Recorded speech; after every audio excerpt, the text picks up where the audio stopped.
الرحمن الرحیم۔ السلام علیکم ناظرین، ریڈ زون سے میں ہوں علی رضا الوی اور میرے ساتھ موجود ہیں جناب مظہر پرلاس۔ خواتین حضرات، آپ کی خدمت میں سلام، حسب سابق حسب روایت پاکستان کے لیے دعا۔ اللہ تعالیٰ ہمارے اس عظیم وطن کو سلامت رکھے، یہ وطن ترقی کرے، یہاں خوشحالی ہو، امن ہو، سکھ ہو، چین ہو۔ علی رضا الوی صاحب، کیا خبریں؟ مظہر پرلاس صاحب اور ناظرین، آج بہت خبریں ہیں اور کوشش کریں گے تھوڑا تھوڑا ان کو سارے خبروں کو ٹچ کرتے جائیں۔ تحریک لبیک اب کل عدم نہیں رہی، بحال ہو گئی ہے اور اس کے سارے گناہ معاف ہو گئے ہیں، اس پہ بات کریں گے۔ پھر حکومت کا کرپشن فری پاکستان کا نعرہ کہاں کھڑا ہے؟ اس پاکستان میں کرپشن کے نام پہ بہت ساری حکومتیں ہٹائی گئی ہیں، لیکن بدقسمتی یہ ہے کہ کرپشن ختم نہیں ہو سکی۔ کرپشن کو ختم کرنے کے لیے بہت زیادہ ادارے بھی بنائے گئے ہیں اور وہ سارے ادارے اپنے اپنے طور پر کرپشن کا کلا کما کرنے کی کوشش کرتے ہیں۔ آخر پھر کیا وجوہات ہیں کہ 50-60 کی دہائی سے کرپشن کا جو اعلان اور جو نعرہ اور جو شور شروع ہوا تھا وہ آج 2020-21 تک بھی اسی طرح جاری ہے۔ کرپشن ختم نہیں ہوئی بلکہ بڑھتی چلی گئی ہے۔ اس میں کون ذمہ دار ہے اس کی بھی بات ہوگی۔ پھر ڈسکا الیکشن پہ بھی ایک رپورٹ آئی ہے، اس میں کچھ نامزد شخصیات سامنے آئی ہیں، اس کا بھی جائزہ لیں گے کہ کون جو شخصیات نامزد ہیں انہوں نے کیا کارنامے سر انجام دیے، لیکن اس میں اس بات کا بھی جائزہ لینے کی کوشش کریں گے کہ سیاسی لوگ جو ہیں انہوں نے تو ہر صورت میں جعلسازی کر کے یا جس طرح بھی کوشش ہوتی ہے کہ وہ اپنے حق کا نتیجہ حاصل کریں، لیکن جو ریاست کے ذمہ دار ہیں، جو حکومتی اکابرین ہوتے ہیں، جو افسران ہیں، آخر ان کی کیا مجبوریاں ہوتی ہیں کہ وہ انصاف کے تقاضوں کو مد نظر نہیں رکھتے اور وہ دھاندلی میں حصے دار بن جاتے ہیں، مسئولت کار بن جاتے ہیں، مددگار بن جاتے ہیں۔ اس کا بھی جائزہ لیں گے۔ پھر بلوچستان کی نئی کابینہ نے حلف اٹھا لی ہے۔ اس حلف کے موقع پہ بھی کچھ دوست ناراض ہو گئے۔ جو لوگ جام کمال کے ساتھی تھے، جب وہ ان کا نام کابینہ میں سامنے آیا تو وہ لوگ قدوس بزنجو سے ناراض بھی ہوئے، اور یار محمد رند کے ترجمان نے تو یہاں تک کہہ دیا کہ ہم قدوس بزنجو کے کوئی نوکر نہیں ہے کہ اس کی مرضی کے مطابق چلے۔ اس کا بھی جائزہ لیں گے۔ اور کشمیر میں انسانی حقوق کی پامالی جو ہے، اب تو وہ لوگ جو کشمیر پر آنکھیں بند کیے ہوئے تھے، ان ممالک میں بھی کشمیر کے اوپر، کشمیر میں ہونے والے ظلم و ستم کی تفصیلی بات چیت ہونا شروع ہو گئی ہے، میڈیا پہ چیزیں آ رہی ہیں، ہم بھی اس کا جائزہ لیں گے۔ لیکن سب سے پہلے یہ مظہر پرلاس صاحب ٹی ایل پی سی تھوڑی سی بات شروع کر کے پھر کرپشن کی طرف جاتے ہیں کہ یہ نوٹیفیکیشن آ گیا جی، تحریک لبیک پاکستان کل عدم نہیں رہی، اس کو کل عدم قرار دیے جانے والا کام ختم ہو گیا ہے، اب وہ بحال ہو گئی ہے۔ ہاں جی بالکل، وزارت داخلہ سے نوٹیفیکیشن جاری ہو گیا ہے اور یہ سب کچھ اس کے نتیجے میں ہوا ہے جو مذاکرات ہوئے تھے حکومتی اکابرین اور تحریک لبیک کے رہنماؤں کے درمیان۔ اب میرا خیال ہے شاید وہ اپنا جو پارک میں بیٹھے ہوئے ہیں وزیر آباد، وہ بھی دھرنا شرنا ختم کر دیں۔ ٹریفک تو ویسے بحال ہو گئی ہے۔ ایک اچھا ہوا کہ ملک جو ہے وہ فساد سے بچ گیا، ہنگامہ رائی سے بچ گیا۔ ایسے مواقع پر الوی صاحب اکثر سول وار شروع ہو جاتی ہے، اس سے بچ گیا۔ تو باقی کالعدم کا جہاں تک تعلق ہے، دیکھیے الیکشن کمیشن نے تو انہیں قرار نہیں دیا تھا، اس لیے کہ میرے خیال سندھ اسمبلی میں ان کے اراکین بھی ہیں اور پنجاب سے بھی انہوں نے اچھا خاصا ووٹ لیا ہے، ووٹ بینک تو ان کا ہے۔ تو اچھا ہے وہ قومی ادارے میں اگر شامل ہوتے ہیں، سیاست کرتے ہیں۔ معاہدے میں سنا لکھا بھی گیا ہے کہ ہم آئین اور قانون کا احترام کریں گے، معاہدے میں انہوں نے یہی تو یہ ایک اچھی بات ہو گئی ہے۔ بالکل ٹھیک ہے جی، ایک اچھی بات ہو گئی ہے۔ اگر وہ تشدد کا راستہ چھوڑ کے امن و امان اور قومی ادارے میں آتے ہیں اور ایک سیاسی جماعت کے طور پر بیہیو کرتے ہیں تو اچھی بات، ایسی بات پہ زور دیا گیا تھا۔ اچھا یہ کیا وجہ ہے جی، پاکستان کو بہت سارے ادارے کرپشن سے بچانے کے لیے بڑی محنت کر رہے ہیں، ڈھیر سارے افسر ان اداروں میں بیٹھے ہوئے ہیں، بہت لمبا چوڑا سٹاف بھی بیٹھا ہوا ہے اور پاکستان کا بہت سارا بجٹ ان پہ خرچ بھی ہوتا ہے، لیکن یہ کرپشن ہے کہ ختم ہونے کا نام ہی نہیں لیتی۔ ان اداروں میں کس طرح کے لوگ بیٹھے ہوئے ہیں، اس کا جائزہ لینے کے لیے میں ابھی ایک تازہ ترین مثال آپ کو دیتا ہوں جی۔ ابھی میں یہ نیوز روم سے گزر رہا تھا تو میں دیکھ رہا تھا کہ وہ ٹی وی چینل پہ شعیب اختر نوٹس کا جواب پہ ہنس رہے تھے۔ انہیں ایک نوٹس پی ٹی وی کی طرف سے ملا ہے کہ آپ نے بڑی زیادتی کی ہے اور آپ کو اتنا جرمانہ ہونا چاہیے اور آپ بغیر پوچھے بغیر چھوڑ گئے اور سارا ملبہ آپ پہ ہے۔ اچھا یعنی ایک آدمی کی بےزتی ہوئی جو سرکاری پاکستان ٹی وی کا پہ، سٹار ہے، جو پاکستان کا عزت و وقار ہے. جی ہاں، اور جس کے لیے سب بجلی کے بلوں سے پیسے لیے جاتے ہیں، جی جی. اور ایک قومی ہیرو کی جہاں تذلیل ہوئی. اب وہ جو کمیٹی بنی ہوئی تھی وہ نام نہاد، انہوں نے اٹھا کے نوٹس بھیج دیا ہے شعیب اختر کو کہ بھائی یہ تو ساری کارستانی آپ کی ہے، یہ تو کام ہی آپ کا ہے، آپ 3 مہینے کی تنخواہیں بھی جمع کرائیں، آپ یہ بھی جمع کرائیں، آپ وہ بھی. لمبا چوڑا. شعیب اختر نے کہا ہے کہ میں ہوں بالر، فائٹر ہوں، میں ہار نہیں مانتا، میں قانونی جنگ لڑوں گا. ٹھیک ہو گیا. ٹھیک ہے. اب اس طرح کے لوگ ہیں ہمارے باقی اداروں میں بیٹھے ہوئے جو کمیٹیاں فیصلہ کرتی ہیں. اگر یہ فیصلے درست ہوتے تو ملک یہاں ہوتا، ملک کہیں اور آگے نکل جاتا.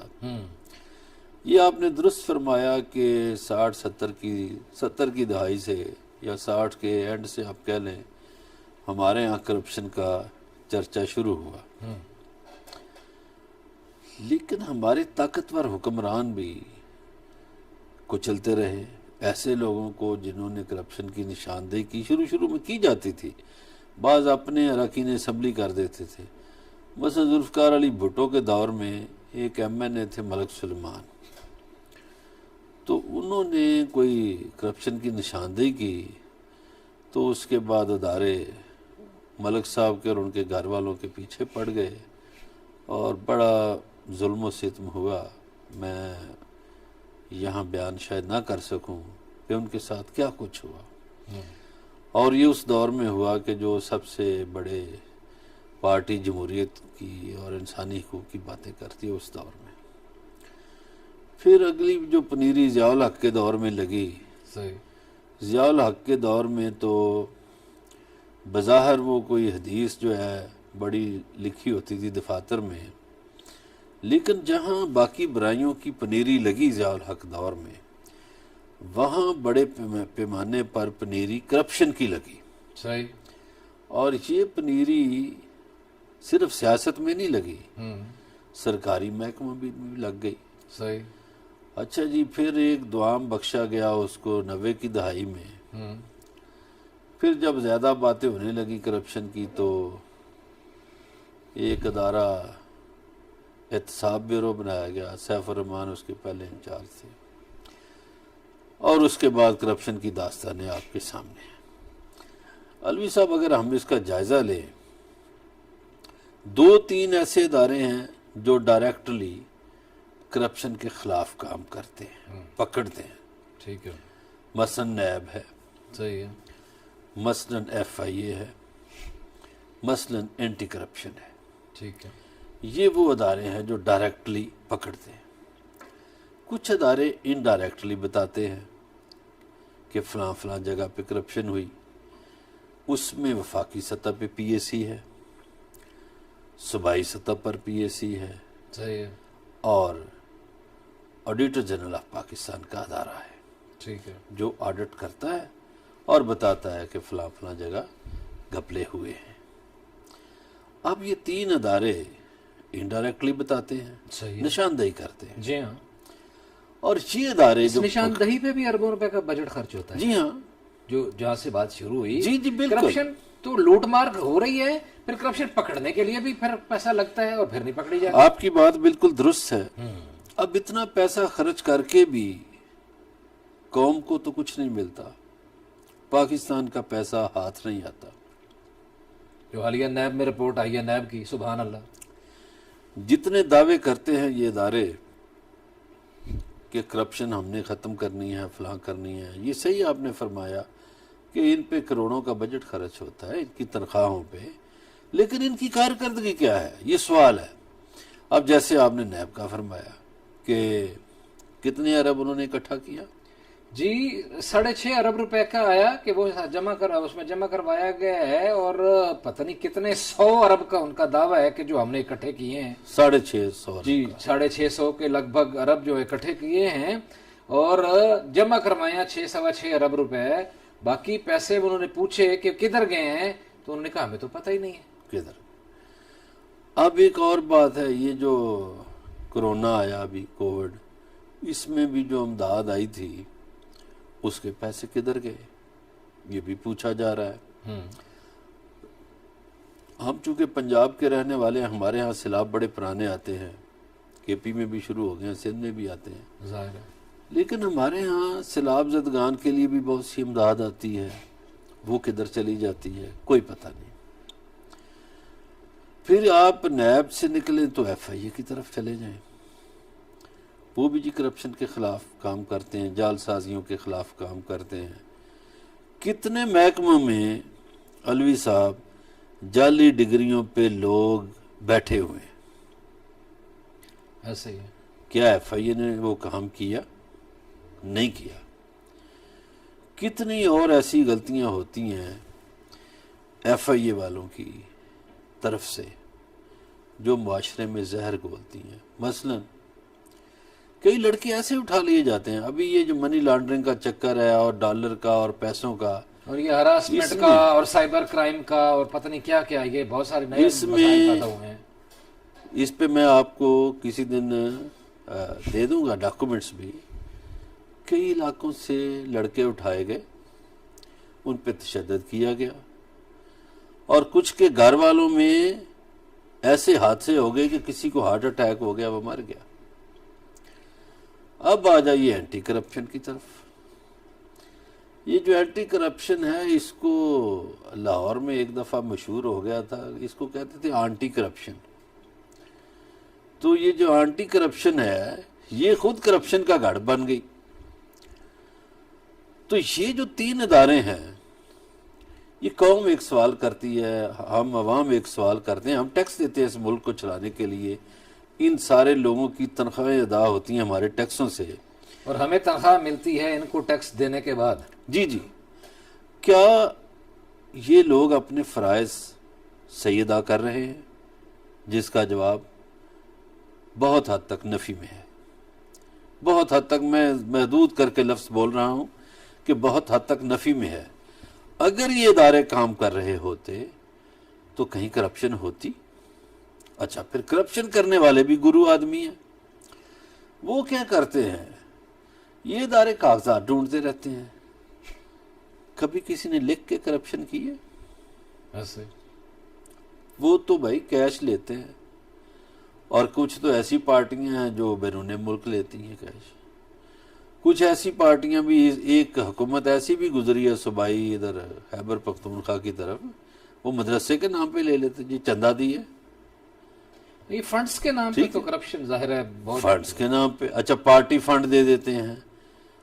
اچھا، یہاں پہ یہ ایک اور رسم چلی ہے ہمارے ملک میں، کرپشن کے پیسے کو بچانے کے لیے کرپشن کا پیسہ استعمال ہوتا ہے۔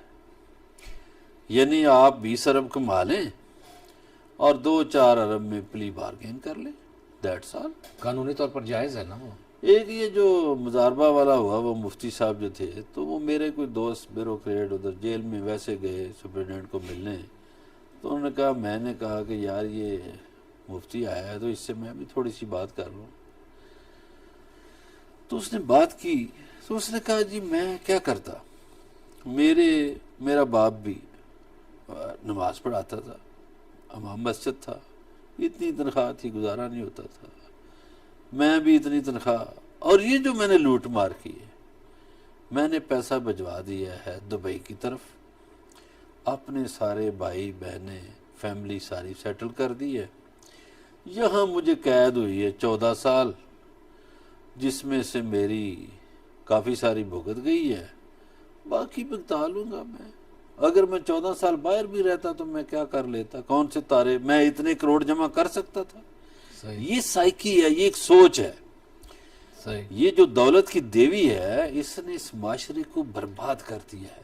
اب تو یہ ہو گیا ہے کہ لوگ پوسٹنگ کے لیے پیسے دے رہے ہیں، اور خاص طور پر ہماری سول سروس کے لوگوں کو شرم آنی چاہیے کہ اتنا بڑا امتحان پاس کرنے کے بعد بھی اگر انہوں نے کرپشن کی بیس پر پوسٹنگ لینی ہے تو پھر ایسی پوسٹنگ سے گھر بیٹھتے جی ہیں۔ بالکل ایسے ہی ہے۔ جائزہ لیں گے کہ یہ جو معاشرہ جتنی تیزی سے کرپشن پھیلی ہے، اور جس کرپشن کی بنیاد پہ ہم کھڑے ہوئے ہیں، کیا ان کرپشن کی بنیادوں پر معاشرے قائم رہ سکتے ہیں یا نہیں؟ بات چیت کا سلسلہ جاری ہے، ہمارے ساتھ رہیے گا، ملتے ہیں بریک کے بعد۔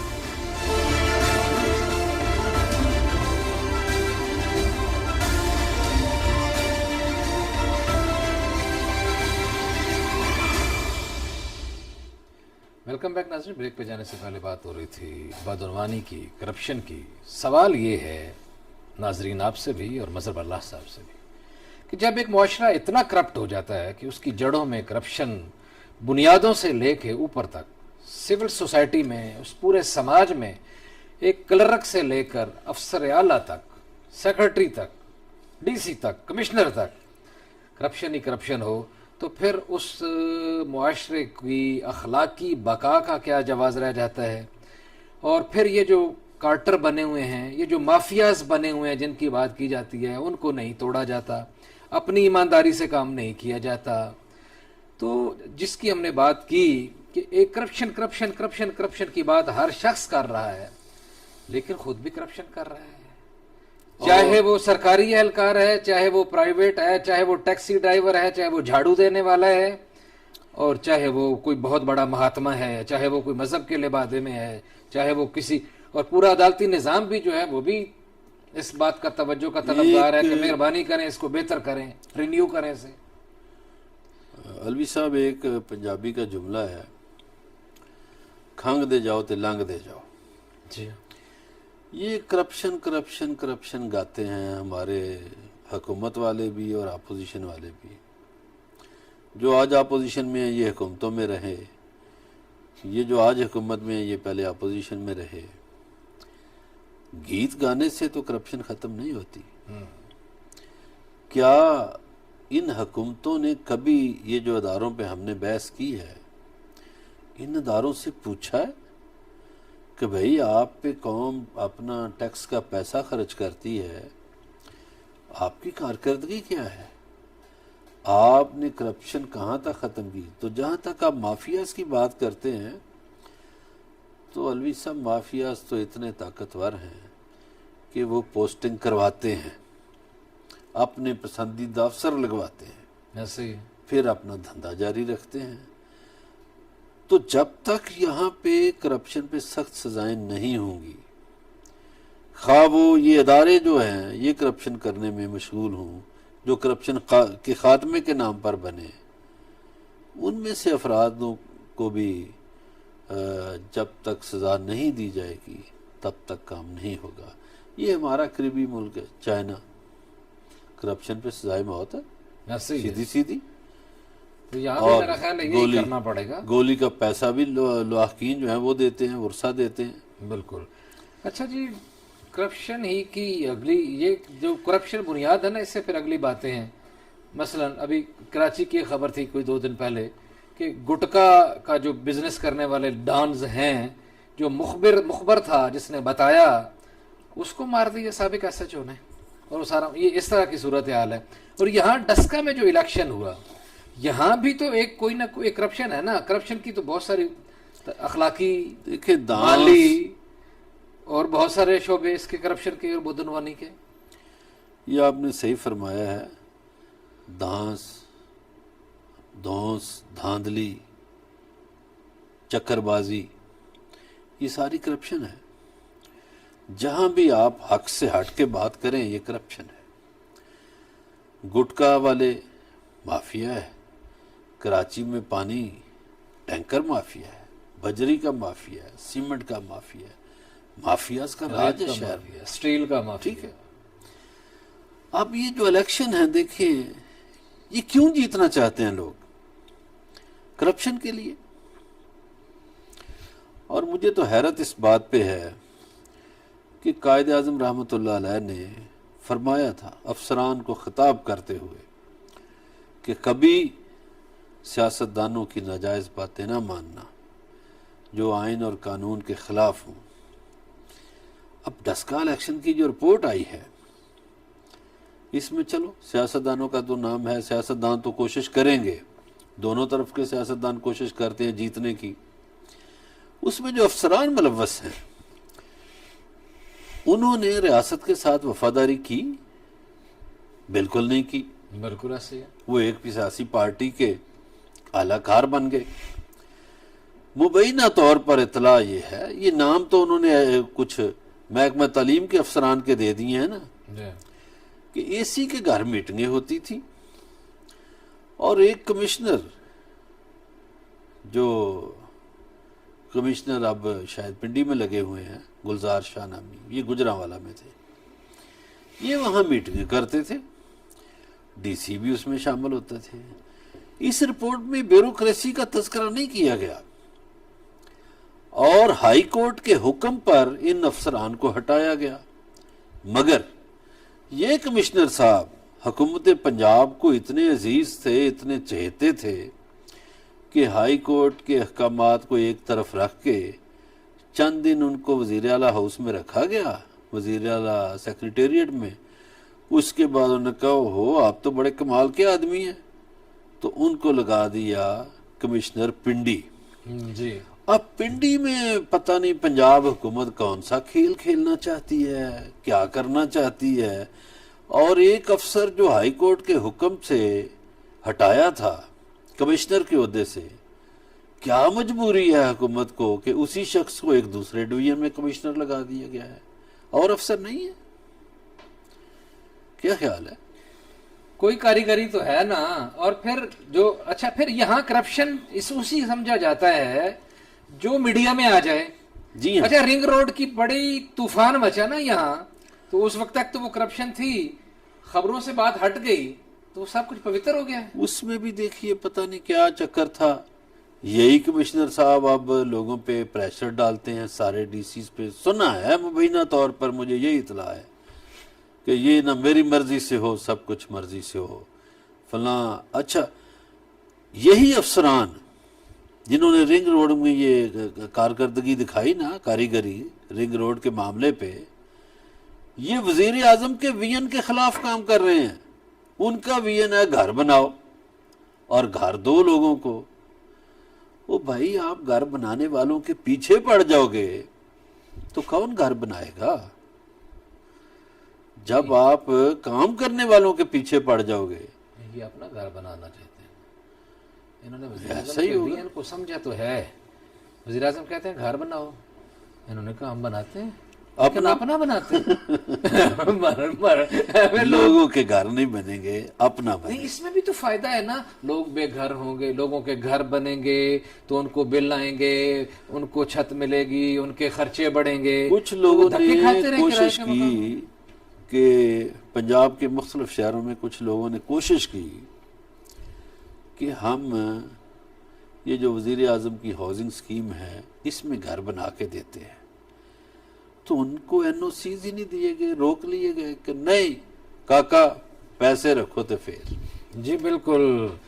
یہ حالانکہ کہا تو یہ گیا تھا کہ بڑا ون ونڈو سسٹم لایا جائے گا، اور اس ون ونڈو سسٹم سے یہاں سرمایہ کاری بھی ہوگی، دولت کے ہن برسیں گے اور بالکل مکانات بھی بن جائیں گے.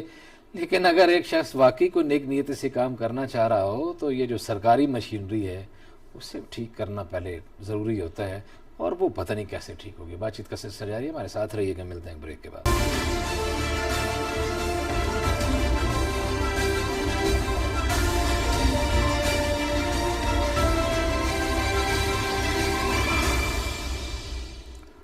ویلکم بیک ناظرین. کچھ خواب دیکھ رہے تھے کرپشن فری پاکستان کے، ایمانداری کے. دودھ میں پانی نہ ملے، مرچوں میں اینٹیں نہ ملیں، چائے کی پتی میں چھلکے نہ ملیں، اور افسر بھی ایماندار ہو جائیں، ہم بھی ایماندار ہو جائیں. خواب تھے، اللہ کرے پورے ہوں.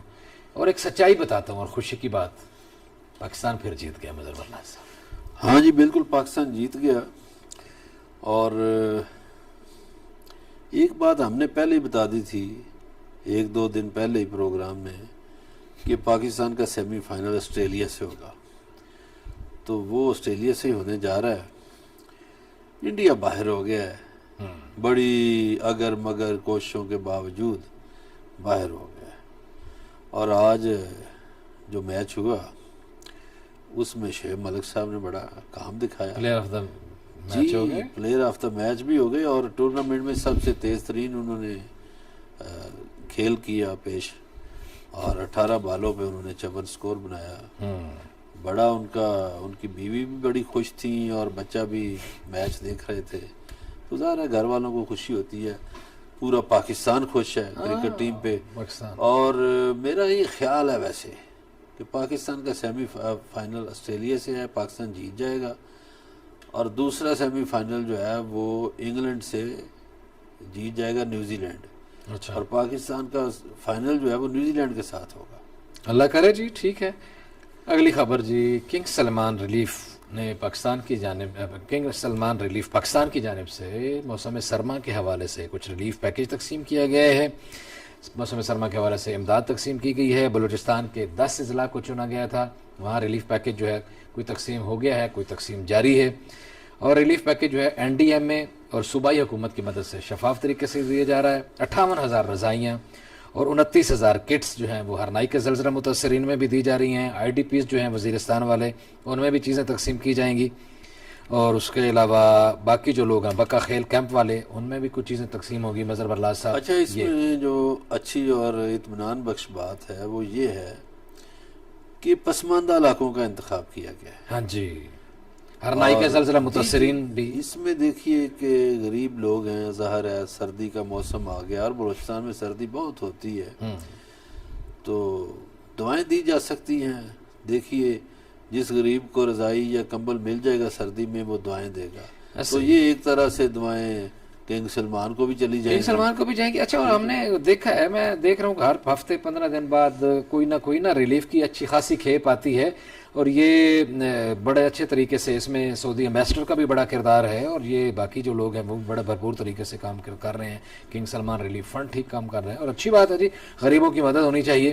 بلوچستان کی نئی کابینہ حلف اٹھا لیا، لیکن ابھی تو وہ جشن ہی پورا نہیں ہوا تھا کہ سجن ناراض بھی ہو گئے. اچھا، میں نے سنا ہے کہ ابھی تو پہلا مرحلہ ہے، ابھی حلف برداری کے اور مراحل بھی آئیں گے. جی جی، جو لوگ ناراض ہوئے ہیں وہ بھی حلف اٹھائیں گے. وہ بھی حلف اٹھائیں گے، اور کچھ لوگوں سے وعدے وعید کیے گئے ہیں وہ بھی حلف اٹھائیں گے. یہ نہ ہو ساری اسمبلی کی گنتی کے 2-4 بندے چھوڑ کے سارے وزیر، مشیر، پارلیمانی تو سیکرٹری بنانا پڑیں گے نا، ایسے ہی. یہی کیونکہ ہوگا. اپوزیشن تو ہے کوئی نہیں، ہاں، خود ہی اپنی اپوزیشن ہے. خود ہی اپوزیشن ہے، اور وہ راضی کریں گے جی، سب کو بنانا پڑے گا. کیونکہ جو لوگ آئے ہیں یا جنہوں نے جام صاحب کا ساتھ چھوڑا، ظاہر ہے وہ وزارتیں لیں گے، وزارتوں کے بغیر تو نہیں وہ بیٹھیں گے. ایسے ہی ہے. تو کچھ خواتین ناراض ہو گئیں، یار محمد ہند ناراض ہو گئے، اور انہوں نے کہا کہ خاص طور پر یہ عبدالخالق ہزارہ اور باقی کچھ جو لوگ ہیں جو جام کے ساتھ آخری وقت تک کھڑے تھے، بلکہ جام کے استعفے کا بھی انہوں نے یہ اعلان کیا عبدالخالق ہزارہ نے، تو ان کو کیبنٹ میں جب لیا گیا ہے تو یہ لوگ اس وجہ سے ناراض ہو گئے. انہوں نے کہا کہ آپ نے ہمارے مشاورت کے بغیر ہی جن کے خلاف ہم لڑتے رہے ہیں، اگر انہی کو ساتھ لے کے چلنا تھا تو پھر یہ آپ نے کیا کیا. قدوس بزن جو کہتے ہیں کہ بھائی ہماری لڑائی جام کمال کے ساتھ تھی، ان کے ساتھ تو نہیں تھی، تو جب وہ ہٹ گئے ہیں تو پھر ان کے ساتھ تو ہمارا مسئلہ نہیں ہے. اگر یہ کیبنٹ میں اور باقی لوگوں کو بھی وزیر بنا دیں گے، ہو جائیں گے راضی. اچھا، لوگ وزارت کوئی اتنا بڑا مسئلہ ہے نہیں، یقیناً یہ بات چیت کے ذریعے اور جمع تفریق سے یہ حل ہو جائے گا. کشمیر انسانی حقوق کی خلاف ورزی ہے تو عروج پہ ہے ہی صحیح. ہم روز ہی کہتے ہیں، پاکستانی میڈیا روز ہی بات کرتا ہے. اب تو جی جو چپ تھے نا، ادھر بھی باتیں شروع ہو گئی.